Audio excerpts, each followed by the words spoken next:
Maria encontrava-se na cozinha de sua esplêndida residência de 2 andares. Após um tempo, impacientemente, começou a olhar pela janela ao lado enquanto estava sentada em uma cadeira alta. Seu filho, Paco, com 5 anos de idade, brincava no quintal. Maria iniciou o preparo de uma salada para o jantar, porém, não conseguia se concentrar. Ela constantemente se distraía, voltando-se para a janela para observar o pátio. Seu marido estava prestes a chegar, e a jovem esposa desejava terminar a refeição o mais rapidamente possível, para que o chefe da família não precisasse esperar. Ela sabia que era melhor evitar que Mário a incomodasse após o trabalho, já que ele costumava chegar em casa mal-humorado e, por algum motivo, descontava sua raiva nela. Ambos tinham cerca de 30 e poucos anos e estavam casados há quase 6 anos. No entanto, infelizmente, nunca foram felizes. Mauro era um empresário que possuía uma rede de concessionárias de automóveis, o que lhe proporcionava uma renda substancial. Ele era um homem alto e atraente, consciente de seu valor e muito exigente em relação ao seu círculo social. Isso tornou Maria ainda mais surpresa quando, dentre todos os funcionários de sua empresa, ele a escolheu como sua namorada. Maria acabara de ingressar na equipe como vice-diretora e jamais imaginou que teria um envolvimento com seu próprio chefe. No entanto, algo nela imediatamente atraiu o empresário, resultando em uma paixão tão intensa que ele a convidou para jantar quase que imediatamente após conhecê-la e logo propôs um relacionamento sério. Maria se sentiu lisonjeada, pois os sentimentos de Mauro pareciam genuínos, e ele a enchia de carinho em seu dia a dia. Todas as manhãs, encontrava em seu escritório uma cesta de flores frescas, principalmente rosas de diversas cores e variedades. O empresário sabia como conquistar as pessoas, especialmente as mulheres, sem fazer nenhum esforço. Maria, uma mulher modesta que havia se mudado recentemente da província, não era exceção. Ela se entregou de corpo e alma a esse amor apaixonado que surgiu em suas vidas como um furacão, e logo eles subiram ao altar. No entanto, esse amor idílico logo se desfez. Apenas 5 meses após o casamento, as discussões e brigas começaram. Inicialmente, parecia que metade dos homens de sua equipe estava interessado em sua esposa, o que fez Mauro suspeitar de infidelidade. Maria ficou surpresa e garantiu a ele que não havia nada acontecendo entre ela e Ernesto. Ela não conseguia entender o motivo do ciúmes intenso de Mauro. Seus olhos cinza escuros estavam cheios de fúria. Ele não apenas sofria com os ciúmes, mas parecia consumido por ele. Ele a ameaçou, dizendo que questionaria Ernesto para ter certeza, e se descobrisse que ela estava flertando com ele, ou algo pior, ela pagaria caro por isso. Tudo o que Maria pôde fazer foi chorar. Correu para o quarto, se jogou na cama e soluçou amargamente. Ela estava exausta. Não passava um único dia sem que Mauro a envergonhasse em casa. Finalmente, Maria concluiu que sua melhor opção era deixar o emprego na empresa de Mauro para evitar suas constantes dúvidas e suspeitas. Mauro frequentemente fazia viagens de negócios que geralmente eram muito longas, com o objetivo de abrir novas filiais ou concessionárias em outras cidades. Depois que Maria deixou o emprego, Mauro começou a confiar nela novamente. Ele voltou a ser atencioso, gentil e carinhoso. Maria finalmente se sentiu em paz, sem a constante pressão das censuras e suspeitas. Os melhores momentos do relacionamento deles se tornaram esses, e depois de alguns meses, Maria teve a alegria de dar a notícia de que estava grávida. Mauro ficou radiante. Durante toda a gravidez de Maria, ele se mostrou atencioso e amoroso. Quando ela deu à luz, ele organizou uma grande festa para celebrar. Quando Mauro pegou Maria e o pequeno Paco no hospital, a casa estava decorada como um conto de fadas, com balões coloridos por toda parte e uma mesa cheia de deliciosas sobremesas preparadas pelo chefe de um famoso restaurante. Maria agradeceu, mas Mauro simplesmente sorriu e disse: "Dinheiro não importa. Você merece, Maria. Você é a melhor esposa do mundo. Perdoe-me por não ter percebido isso antes." Maria abraçou e expressou todo o seu carinho e amor em um beijo. No entanto, os 4 anos seguintes não trouxeram melhoria à vida familiar de Mauro e Maria. O breve período de felicidade durou pouco mais de 1 ano, e então tudo voltou a ser como antes. Mauro ficou ciumento novamente, e o filho, Paco, era a única fonte de alegria de Maria. Ela estava disposta a fazer qualquer coisa para garantir que Paco crescesse como uma pessoa boa e não como um tirano como seu pai. Uma noite, enquanto Maria preparava o jantar, Mauro ligou de repente e disse, com um tom seco, que chegaria tarde em casa e que ela deveria ir para a cama sem ele. Ele explicaria tudo pela manhã. Maria sentiu uma ansiedade intensa.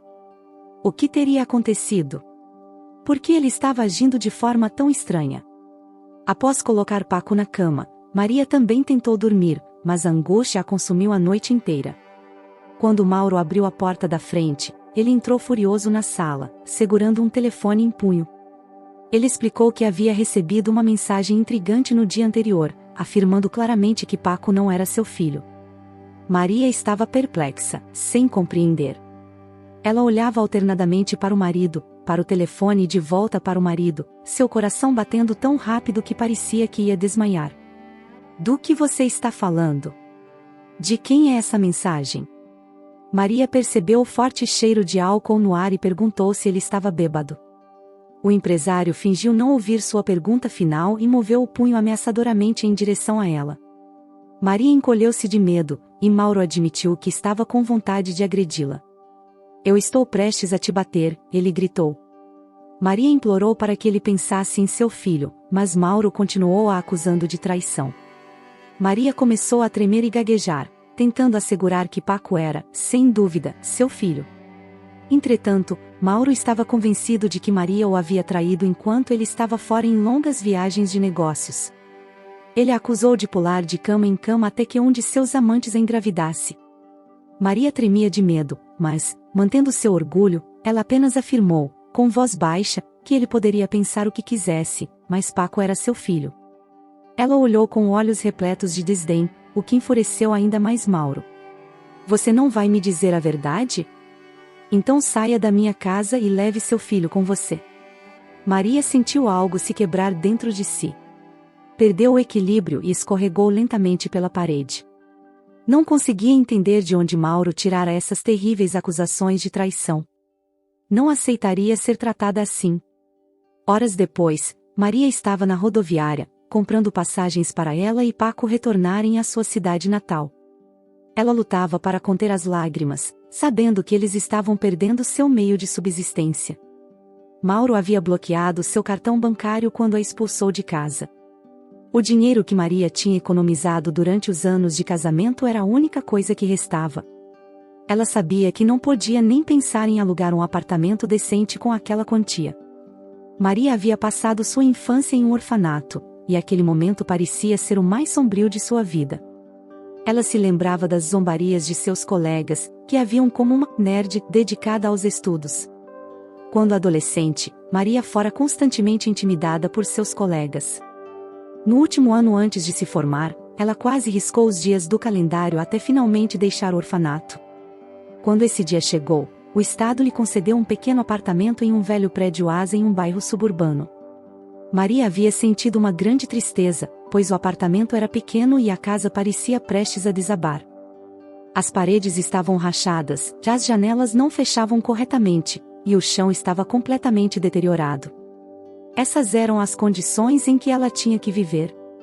Após o outono e o inverno, o vento que soprava pelas janelas entreabertas tornou-se insuportável. Maria teve que dormir com vários suéteres e 2 pares de meias de lã. Logo percebeu que precisava procurar outra casa mais próxima da cidade, pois era difícil viajar de um bairro distante para o trabalho, já que o único ônibus que fazia aquele trajeto às vezes demorava horas para chegar. Isso não poderia servir de desculpa para Maria chegar atrasada no trabalho. Assim que conseguiu um emprego na empresa de Mauro, ela imediatamente começou a procurar um apartamento na cidade. Claro, não demorou muito para encontrar um. Após o casamento, Maria mudou-se para a mansão de seu marido. Enquanto isso, o apartamento que o Estado lhe havia concedido estava se deteriorando cada vez mais. Não valia a pena iniciar reformas nele, pois precisava de obras sérias em um edifício tão antigo e danificado. Foi um absurdo Mauro sugerir vendê-lo. Assim que encontraram um comprador, ele usou o dinheiro para investir nas despesas de sua empresa, alegando que o fazia pensando no futuro de sua família. Naquela época, Maria viu isso como bom, mas agora se arrependia dessa decisão. A ânsia de agradar ao marido a deixou sem casa própria. Maria e Paco vagaram pelas ruas por várias horas, na esperança de ver um anúncio informando que um quarto ou apartamento estava disponível para alugar. Por fim, tiveram sorte quando encontraram um. Sentaram-se em um banco próximo ao correio local para descansar um pouco. Maria notou uma mulher idosa por volta dos 60 anos colocando um anúncio de aluguel de parte de sua casa em um pequeno quadro de avisos. Maria se aproximou e perguntou se ela estava alugando uma parte de sua casa, explicando que ela e seu filho estavam procurando um lugar para ficar. A mulher se virou e olhou atentamente para a esposa do empresário e seu filho, dizendo que se o preço não fosse um problema, eles poderiam se mudar amanhã. Pelo que ela viu, eles ficariam lá por um bom tempo. Com curiosidade, Maria perguntou como ela adivinhou.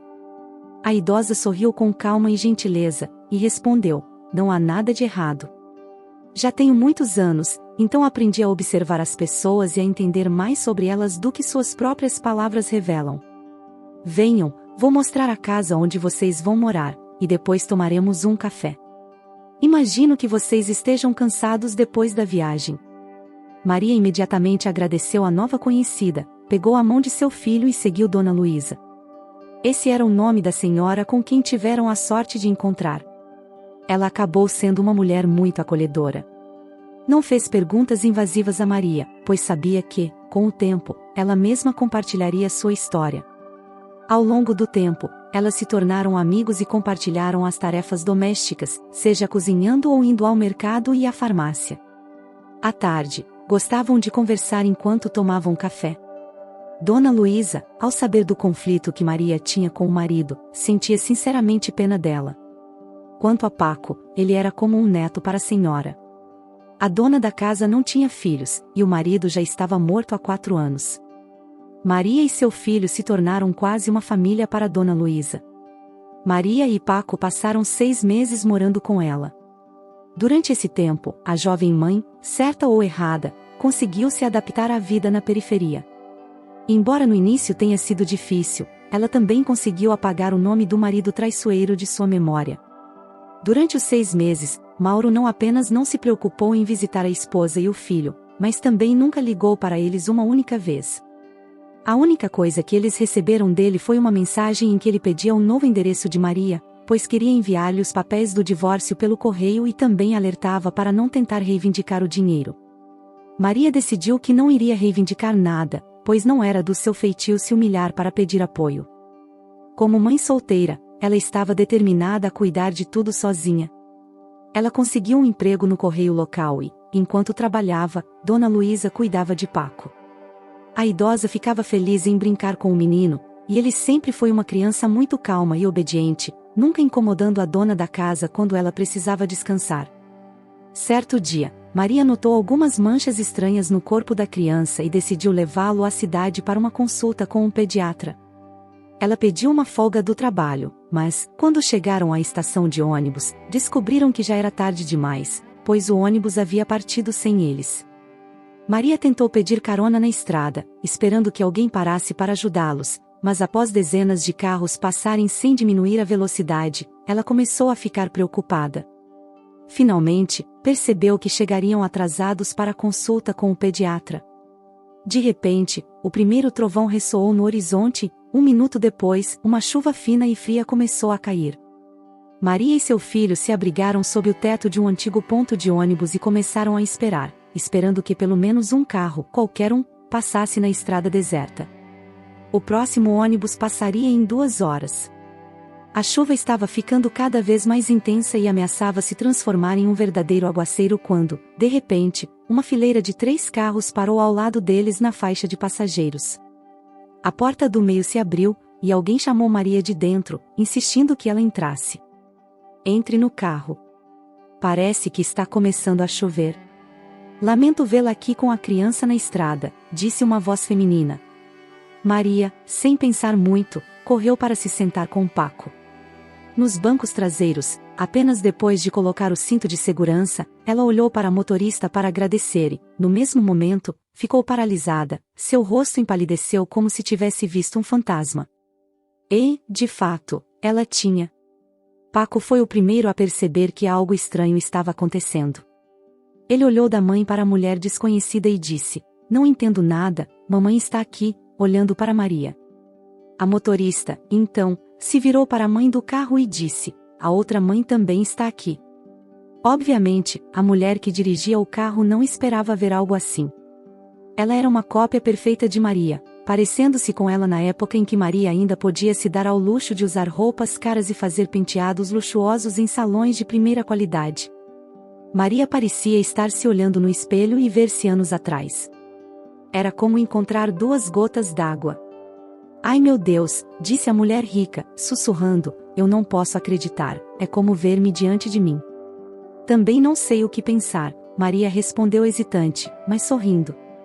"Juro que não tenho ideia do que isso significa, mas..." A mulher rica interrompeu: "Mas o que pode significar além de que somos gêmeas? É impossível duas pessoas serem tão idênticas assim." Maria deu de ombros, sem ter ideia de como isso poderia acontecer. Ela ficou um pouco mais tranquila pelo fato de a mulher rica se comportar com total normalidade, sem arrogância ou superioridade na voz ou no comportamento. Ela se apresentou como Mônica e convidou-os para tomar um café em uma cafeteria próxima. Maria achou uma boa ideia, mas mencionou que primeiro precisavam ir ao pediatra. Mônica disse que não havia problema, que os esperaria, afinal, não era todo dia que encontrava sua sósia e não se importaria em adiar seus compromissos. Quando chegaram à cafeteria, sentaram-se em uma mesa próxima à janela. Pediram café e sobremesas. Mônica continuava perplexa, pensando em como elas poderiam ter sido separadas quando crianças. Seus pais nunca haviam contado a ela que tinha uma irmã gêmea. Finalmente, Mônica tocou na ponta dos dedos e disse decisivamente: "Olha, vamos fazer alguma coisa. Como meus pais já não estão mais vivos, vou verificar no registro civil e, se necessário, contratar um detetive para investigar." As mulheres continuaram conversando por um tempo e concordaram em se encontrar novamente na mesma cafeteria após alguns dias. A empresária entregou seu cartão de visita a Maria e disse-lhe que poderia ligar se quisesse conversar. Maria guardou o cartão e agradeceu timidamente antes de se despedirem. Dias passaram, mas Mônica não entrou em contato com Maria. No final, Maria decidiu ligar para ela, mas o telefone de Mônica estava desligado. Ela não conseguia acreditar que sua irmã havia zombado dela tão cruelmente. Poucos dias depois, Maria assistiu a um noticiário local que falava sobre o desaparecimento da herdeira de uma grande construtora. Ao ver a fotografia da jovem, Maria reconheceu imediatamente Mônica. Maria sabia que não permitiria que o destino a fizesse perder sua irmã novamente. Ela estava determinada a descobrir o que havia acontecido, custasse o que custasse. Sem perder mais tempo, Maria ligou para o número de Álvaro, o marido de Mônica, e pediu para encontrá-lo. Ele disse a ela que era uma amiga muito próxima de sua esposa e que a viu pouco antes de seu desaparecimento. Claro, ela não mencionou uma única palavra sobre a incrível semelhança que ela tinha com Mônica. Eles se conheceram no parque da cidade. Quando ela comparou Álvaro com aquele homem que apareceu na televisão, Maria notou que ele agora parecia muito mais nervoso e não gostou disso. O que Maria não esperava era a reação de Álvaro ao vê-la, o que foi muito lógico, pois ele não sabia que sua esposa tinha uma irmã gêmea. O homem ficou pálido e até cambaleou como se estivesse bêbado. Quando levantou a mão na direção dela, ele apontou o dedo e disse lentamente, pronunciando cada palavra com dificuldade: "Isso não pode ser, você está morta. Isto é, você deveria estar morta." Maria, sem entender, deu alguns passos em direção ao homem, o que foi suficiente para ele começar a gritar. No momento seguinte, ele caiu histericamente. Ela começou a gritar para que ele não se aproximasse, que ela não existia. Sua voz mudou e se tornou um grito. Maria percebeu que Álvaro estava tão impressionado com a semelhança que ela tinha com sua esposa que isso afetou sua mente e o fez ter um breve ataque de loucura, entrando em estado de choque. O homem, sem saber, contou a Maria toda a verdade. Ele explicou que eles tinham ido a um piquenique e escolheram o melhor lugar possível, um local deserto ao lado do pântano. Ele pediu que ela lhe servisse um suco, e foi aí que ele colocou um comprimido para fazê-la dormir. Era impossível que ela tivesse sobrevivido. Maria percebeu que Álvaro próprio havia organizado o desaparecimento de sua esposa, a deixando em algum lugar do pântano para que acabasse sendo dilacerada por animais selvagens. Depois de chamar a polícia e uma ambulância, ela se sentou em um banco. O choque do que acabara de ouvir foi muito forte. Álvaro ainda gritava loucamente, que só estava interessado no dinheiro dos pais de Mônica. Quando a polícia e os médicos chegaram e descobriram o que tinha acontecido, Álvaro foi imediatamente levado ao hospital e, em seguida, para a delegacia para ser interrogado. Nesse momento, o homem já tinha mais ou menos recuperado a consciência e contou aos agentes tudo sobre o local onde havia deixado a mulher amarrada a uma árvore. As equipes de busca se dirigiram ao local, mas quando encontraram o lugar certo, não viram nada além de cordas cortadas no grosso tronco de um velho pinheiro ao qual aparentemente estava amarrada a irmã de Maria. Os socorristas disseram a ela que aparentemente Mônica havia conseguido se libertar. Porém, nos pantanos há uma grande probabilidade de pisar em um lugar ruim e acabar se afogando. Maria, porém, não queria acreditar na morte de sua irmã. Seu coração sentia que Mônica ainda estava viva. Mas então, próximo àquele lugar, deveria haver algum tipo de pegada. Maria se opôs a algo como grama pisoteada ou um galho quebrado de uma árvore. Um dos socorristas explicou a ela que era muito provável que, em lugares distantes da cidade, a natureza se recuperasse muito rapidamente e que eles também não sabiam exatamente quanto tempo Mônica permaneceu amarrada. Talvez Mônica tenha sido libertada algumas horas depois da saída do marido. Ou talvez alguns dias depois. A jovem finalmente decidiu empreender uma busca por si mesma e tirou alguns dias de folga do trabalho. Ela começou a viajar pelos arredores, sem nunca perder a esperança de encontrar sua irmã. Passou vários dias procurando por ela. Até que finalmente, nos arredores de uma cidade, encontrou a casa de uma senhora cultivadora de ervas que, segundo rumores, havia salvado recentemente uma jovem e agora tentava curá-la. Ao abrir a porta, Maria imediatamente anunciou que tinha parentesco com a doente à sua frente. Quando a deixou entrar, a levou até Mônica, que estava delirando em uma cama velha. A senhora explicou a ela que a havia encontrado no pântano e que ela estava com muito frio, e agora estava muito doente. A curandeira olhou significativamente para Mônica e disse que era um milagre que ela não tivesse morrido, apesar de já ter dado uma daquelas infusões que ela preparou, mas que ainda não fizeram efeito. Depois de ligar para um certo Álvaro, Maria acenou com a cabeça e explicou que Álvaro era seu marido e que era culpa dele a situação terrível em que Mônica se encontrava. A curandeira respondeu que havia entendido isso, porque Maria não se lembrava bem desse Álvaro. Ela apertou gentilmente a mão seca e enrugada da idosa e agradeceu por tudo que ela havia feito e agora estava levando sua irmã para a cidade. Quando conseguiu se certificar de que Mônica estava segura, Maria sentiu-se aliviada por ter acontecido com ela muitas coisas ao mesmo tempo, e percebeu que seria bom para ela descansar um pouco. Quando os médicos transportaram Mônica para o hospital, Maria começou a visitá-la todos os dias, feliz por poder cuidar de sua irmã. Nem é preciso dizer que ela se sentiu enormemente feliz. Quando Mônica recuperou os sentidos, assim que acordou, perguntou onde estava Maria. Ela explicou toda a situação e Mônica comentou que, quando acordou, começou a gritar e ligar para Álvaro, pois não entendia o que havia acontecido ou por que estava amarrada àquela árvore. Mônica enxugou as lágrimas dos olhos e explicou que, depois de perceber tudo, ficou congelada pelo medo. Passou a noite inteira pensando que tinha duas opções, ou morreria de medo ou os predadores selvagens viriam atrás dela. Pela manhã, ela se lembrou de que tinha uma faca velha no bolso da jaqueta, a usou para cortar as cordas, mas naquele momento não se sentia bem. No final, a febre a dominou e ela nem se lembrava do encontro com a idosa.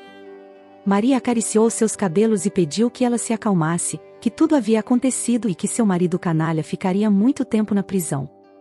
Porém, Mônica pegou a mão de Maria e disse-lhe em voz baixa, mas insistente, que precisavam ligar para o detetive que ela havia contratado, pois havia encontrado informações sobre elas. Maria ligou para ele e começou a esperar ansiosamente que ele atendesse sua ligação. O que as duas mais queriam era investigar toda a verdade sobre si mesmas. O detetive explicou a elas que, com base no que tinha sido capaz de encontrar, elas passaram os primeiros meses de vida no orfanato. A mãe biológica, que se chamava Verônica, e o namorado Klaus, se mudaram para a cidade. Lá, Planejavam começar uma nova vida, mas Verônica, que também estava grávida, logo teve um caso com outro homem.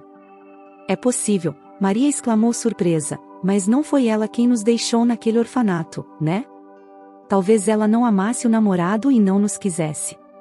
Sinto muito, mas não sei sobre isso, respondeu o detetive. Honestamente, tudo o que consegui descobrir é que sua mãe morreu durante o parto devido a uma hemorragia, mas não há informações sobre Klaus, então tudo indica que vocês ficaram no hospital sem ninguém para buscá-las. Para que não ficassem abandonadas e à mercê do destino, a parteira contatou o orfanato mais próximo. Quem estava lá já as pegou e levou para outro orfanato, e foi lá nesse orfanato que Mônica foi adotada por um casal da capital que tinha condições financeiras suficientes para adotar um bebê com apenas 6 meses. Maria suspirou profundamente e percebeu que tinha tido a pior sorte, pois, ao contrário de sua irmã, ninguém a adotou. Os pais de Mônica provavelmente nem sabiam que tinha uma irmã gêmea deixada no orfanato. Um sorriso triste surgiu nos lábios de Maria, que disse que seu destino era esse. O importante era que, depois de tantos anos, estavam juntas novamente, o que foi um verdadeiro milagre. Mônica assentiu e disse que não a deixaria sozinha e que não pensaria em perdê-la novamente. Os 3 permaneceriam unidos, e fariam visitas de vez em quando. Ela disse que Paco e Maria eram os únicos parentes que restavam após a morte de seus pais. Maria sorriu em meio às lágrimas de felicidade e deu um grande abraço na irmã que encontrou mais de 30 anos depois. Quando Mônica finalmente se recuperou, ela convidou Maria para se mudar com seu filho para mais perto dela, na cidade. Pense sobre isso, Maria, Paco e você moram tão longe de todo mundo. Vá em frente e mude para a cidade. Vou te ajudar a conseguir um apartamento. Vamos encontrar um emprego que vale a pena. Tenho vários imóveis na cidade e só preciso de um administrador em que possa confiar. Quem melhor do que uma irmã para se dedicar a um trabalho como este com toda a responsabilidade? Mônica, muito feliz, piscou para Maria, insinuando desta forma que faria todo o possível para que sua irmã ingressasse no negócio da família o mais rápido que pudesse. O que a empresária queria era que Maria se tornasse sua assistente. Ela sabia que antes de se casar com Mauro, Maria era uma especialista de alto nível em sua área. Muito obrigada, Mônica, respondeu Maria, mas terei que recusar. Não pense mal, seu desejo de me ajudar é muito importante para mim, mas, o que você falou, impacientemente, levantando as sobrancelhas. Veja, por muitos anos, eu dependi do que Mauro dizia e acho que tinha esquecido como era controlar a minha própria vida. Já sei que Paco e eu não estamos vivendo no melhor lugar do mundo, mas pela primeira vez em muito tempo, sinto que finalmente posso administrar minha própria vida. Preciso conseguir tudo sozinha, você entende? Mônica ficou chateada com a rejeição de sua irmã, mas entendeu perfeitamente seus motivos e sentimentos. Sempre me incomodou quando diziam que construí meu negócio exclusivamente graças ao dinheiro de meu pai. Tudo bem, como você quiser, mas deixe-me pelo menos ajudar você com dinheiro. Fico muito triste em ver como vocês vivem. Sendo minha irmã e meu sobrinho, tendo que ficar em uma casa que não é sua e com um telhado que goteja. Deixe-me pelo menos construir uma casa nova para vocês. Não se preocupe com nada, Mônica, Paco e eu levamos tudo a sério. Mônica, em vez de responder, apenas encolheu os ombros e disse, como você é teimosa, Maria, teimosa e de princípios. Vamos ver se você consegue me deixar com raiva, hein? Apontando o dedo para a irmã e fazendo isso de brincadeira. Prometo que, se precisar de alguma coisa, ligarei imediatamente, seja por uma questão financeira ou qualquer outra necessidade. Quero que saiba que estou sempre disposta a ajudá-la, fazer o que for preciso para que você e Paco vivam em paz e conforto. Maria assegurou a ela que, se as coisas piorassem muito para ela e seu filho, não demoraria muito para contar a Mônica. Por enquanto, ela estava simplesmente feliz por poder ser amiga dela e vê-la sempre que quisesse. Após essa conversa, as irmãs se abraçaram calorosamente e Mônica voltou para a cidade. Desde então, vários meses se passaram. Era outono, e as tardes estavam ficando mais frias. Maria e seu filho ainda moravam na ala da casa de Dona Luísa e estavam muito felizes com o rumo de suas vidas. Maria agora era amiga de Mônica, e as irmãs se amavam profundamente. Claro, Ela ficou um pouco triste ao descobrir a verdade sobre sua mãe, mas tentou não dar muita importância. De qualquer forma, não podia fazer nada a respeito e não teve escolha a não ser aceitar a informação que lhe foi dada.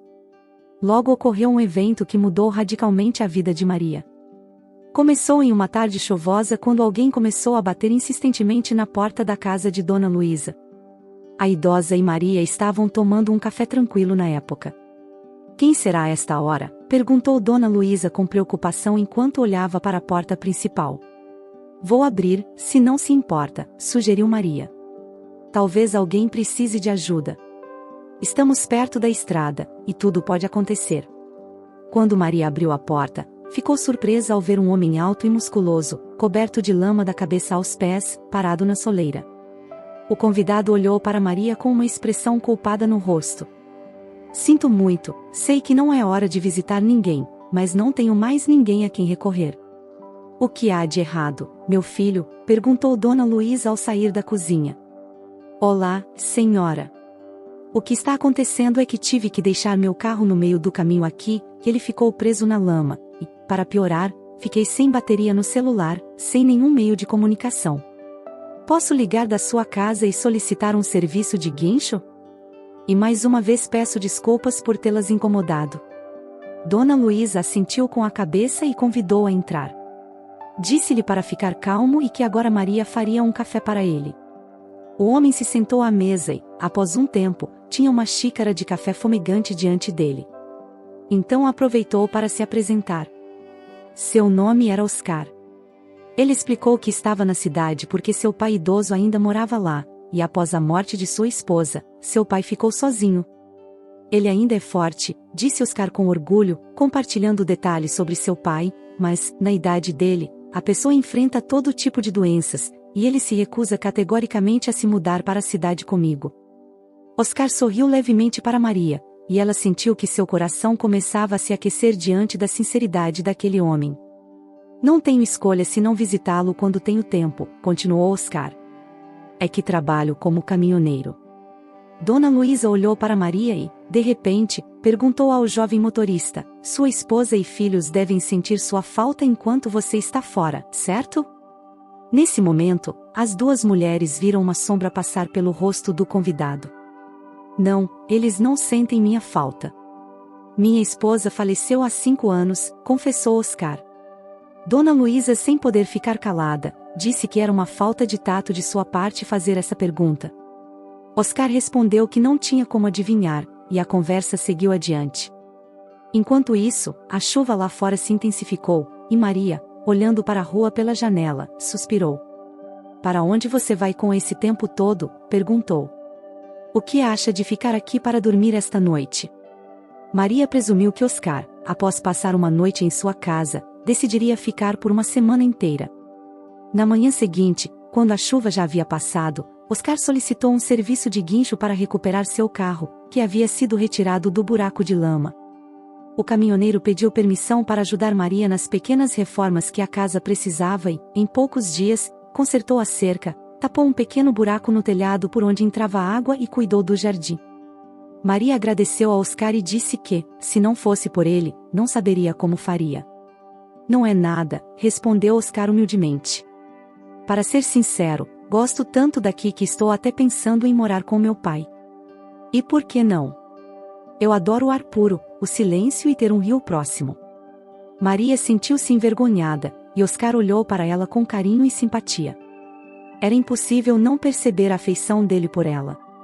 Maria pensou que o amor pelo ar fresco e pelo silêncio não eram as únicas razões pelas quais Oscar queria ficar por uma semana inteira de repente. Maria e Oscar ficaram próximos emocionalmente de Paco, que gostava muito do novo amigo de sua mãe. Para a mãe solteira, isso era de grande importância. Oscar, desde que conheceu Maria, pensou que ela deveria ser sua esposa. Ele nunca tinha conhecido outra mulher tão doce, boa e honesta desde o seu primeiro casamento. Além disso, ele tinha o desejo de ser pai há muito tempo. Ao longo da semana, ele desenvolveu um forte vínculo com Paco e não duvidou um instante de que poderia criar o garoto como seu próprio filho um dia. Oscar perguntou a Maria se ela gostaria de ir com ele à cidade à tarde, sugerindo que poderiam passar um tempo conversando em um café tranquilo. Maria sorriu amplamente em resposta e disse que fazia muito tempo desde que fora a um café e adoraria acompanhá-lo. Oscar se aproximou lentamente de Maria, olhou-a nos olhos e segurou sua mão com ternura. 3 anos se passaram sem que eles percebessem. Durante esse período, a vida de Maria mudou drasticamente, mas em uma noite de verão, o passado bateu à sua porta. Estou indo. Estou indo, disse Maria sonolentamente, enquanto se levantava da cama. Ela perguntou cautelosamente, quem está aí, mas não obteve resposta. Maria olhou pela janela e ficou paralisada. Era Mauro, parado à porta. Ela ironicamente pensou, que surpresa, ele aparece depois de tantos anos. Muitos anos haviam se passado, e agora ele estava ali, a visitando. Maria percebeu que o ex-marido vestia roupas simples, jeans e uma camisa xadrez de manga curta, nada de ternos caros ou sapatos de grife. Mauro, tentando ganhar sua compaixão, pediu desculpas e explicou que não tinha para onde ir. Ela permitiu que ele entrasse por um momento, apesar de avisá-lo que seu marido estaria de volta no dia seguinte à tarde. Ele perguntou, você está casada? Maria, com a mão direita sobre a barriga visivelmente arredondada, respondeu em um sussurro, sim, sou casada. Por que você está me olhando assim? Achou que minha vida acabou quando nos separamos? Você me deixou na rua com nosso filho, e agora fica surpreso e indignado. Maria observou a rua. No entanto, o automóvel do seu ex-esposo não estava presente. Você chegou aqui de ônibus, indagou, surpresa. Não, de táxi. Você não pode imaginar a quantidade de eventos que ocorreram ao longo da minha vida, compartilhou Mauro.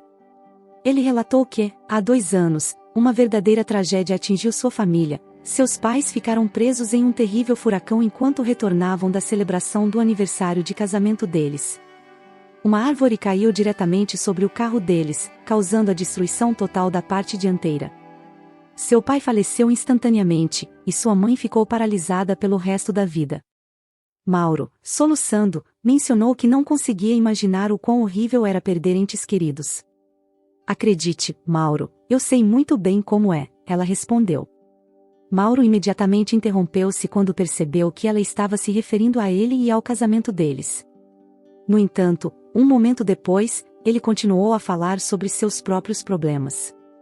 Ele explicou que apenas 6 meses haviam se passado desde que sua mãe lhe confessara que fora responsável por enviar aquela mensagem maldita que levou ao fim do relacionamento deles.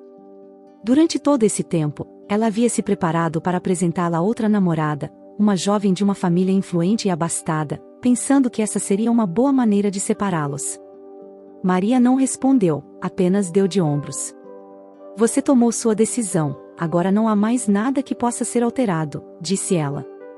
Toda a amargura e dor que tentou esquecer durante tantos anos retornaram à sua mente. Imagine, depois casei-me com aquela garota, mas ela acabou sendo insensível. Quando comecei a enfrentar problemas em meu negócio, ela imediatamente quis se divorciar de mim. Mas você é completamente diferente. Mauro, interrompeu Maria para pôr fim ao seu discurso acalorado. Diga-me por que veio aqui. Depois, você pode ir embora, e todos ficarão em paz. Não quero que Paco te veja. Agora ele tem um pai de verdade. Mauro olhou com olhos cheios de dor, primeiro para Maria e depois para sua barriga. O período de gestação estava quase terminando. Maria estava entre 7 e 8 meses de gravidez, e ele acabara de perder a sua companheira. Maria, murmurou Mauro, quase chorando. Agora estou como você, uma pessoa normal e comum. Pensei, e se começássemos uma nova vida juntos? Maria ficou tão surpresa com o que ouviu que chegou a pensar que tinha entendido errado. Você está mesmo pedindo para voltar para mim? Me escute, Mauro, eu entendo que você esteja passando por um momento difícil, talvez seja por isso que você não esteja muito certo do que está dizendo, mas isso não parece um pouco absurdo para você? Maria continuou, você não ouviu o que eu disse? Sou casada, Mauro, e sou feliz. Estamos esperando gêmeos, caso você esteja curioso. Não quero e não posso ficar com você. Me perdoe por ser direta, mas nunca voltaria para você, mesmo que me oferecessem $1 milhão. Você foi covarde e cruel, Mauro, e a vida o puniu por isso. Mauro ouvia a ex-mulher, chorando continuamente, e concordava com tudo. Ele admitiu que estava certa e que estava sozinho, sem família ou amigos. Maria perguntou: então, o que você queria? Eu nunca o tiraria do nosso filho. Você o abandonou, e se esperava que eu desse dinheiro a você, lamento, mas não tenho o suficiente. Mauro continuou implorando por perdão. Ele pediu para ficar em sua casa, pelo menos até de manhã. Maria suspirou ao sentir os gêmeos se mexendo em sua barriga. Ela pensou em Mônica, sua irmã, que agora era muito próxima a ela. Mesmo assim, Maria nunca teve coragem de pedir ajuda ao ex-marido, que era um canalha. Tudo o que ela poderia oferecer era sua compaixão. Bem, fique até de manhã, mas depois terá que ir embora de qualquer maneira. O nosso relacionamento acabou há muito tempo, Mauro. Eu não te amo mais e não vou dar uma segunda chance. Mauro abraçou as pernas da ex-mulher e chorou, afundando o rosto em seu vestido antes que Maria finalmente o afastasse. Na manhã seguinte, Mauro reuniu suas coisas em silêncio e pediu um táxi para a cidade. Ele olhou Maria uma última vez e pensou que essa poderia ter sido sua vida. Ele sorriu tristemente para si mesmo e entrou no carro. Finalmente, Maria conseguiu deixar seu passado para trás e abrir as asas para voar em direção a um futuro melhor. Horas depois, um carro que Maria reconheceu se aproximou de uma grande casa de 2 andares. Foi Mônica quem presenteou o casal com essa bela casa no dia de seu casamento. Maria não esperava um presente tão especial e generoso de sua irmã. Embora um mês antes do casamento, Mônica já tivesse insinuado que não permitiria que eles continuassem morando na casa de Dona Luísa. Maria, meu amor, cheguei, exclamou Oscar, sorrindo e abrindo os braços fortes para sua esposa. Maria se sentiu imediatamente protegida em seus braços e o beijou ternamente. E você, não ficou entediada aqui sozinha? Você parece pálida hoje. Alguém te perturbou? Maria balançou a cabeça e abraçou o marido com mais força. Não, Oscar. Não se preocupe. Quem poderia me perturbar quando o homem mais incrível do mundo está ao meu lado? Você é minha vida, meu amor e minha única família. Se você gostou dessa história, deixe seu like e inscreva-se no canal. Tenha um ótimo dia e até o próximo vídeo.